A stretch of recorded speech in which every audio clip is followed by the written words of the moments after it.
Welcome back to the Pistol Report. My name is John Francois. I'm the Senior Instructor for Archangel Technologies. In our last video, we discussed exposure to lead and other metals when cartridges discharge in firearms. Today, what we're going to discuss is proper grip for both revolvers and semi-automatics. But before we get started, let's do our 4 rules of gun safety. Firearms are always loaded. Don't put your finger on the trigger until you're ready to shoot. Know your target and what's beyond it, and don't let the barrel of the firearm point at anything you're not willing to destroy. So now that we have that, let's get right to it.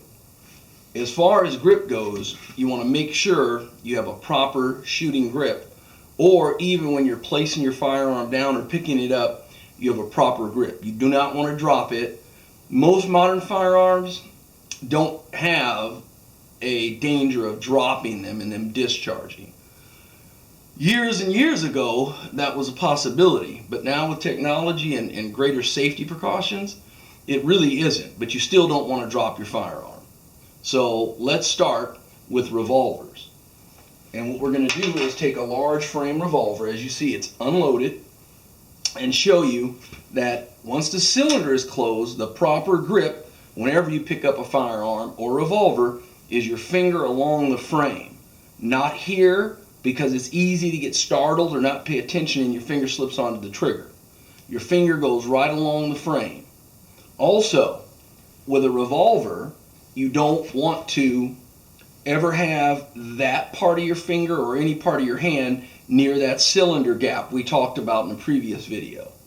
But as far as grip goes, you can wrap the thumb around the back on a revolver, and a lot of people shoot that way. I'm not sure if you can see it, but that's the difference. On a semi-auto, you cannot do that. So the way I tend to memorize it is, with a revolver, you can wrap your thumb. With a semi-auto, thumbs on the same side. Semi-auto, same side.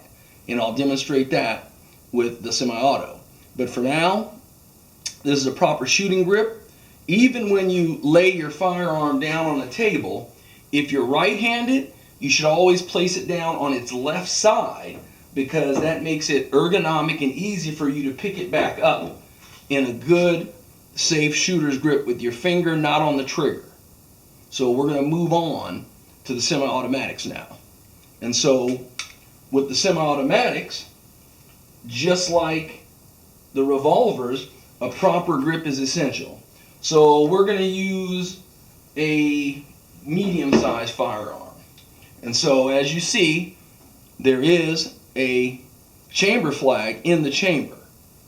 And so we're going to remove that, and the firearm is safe.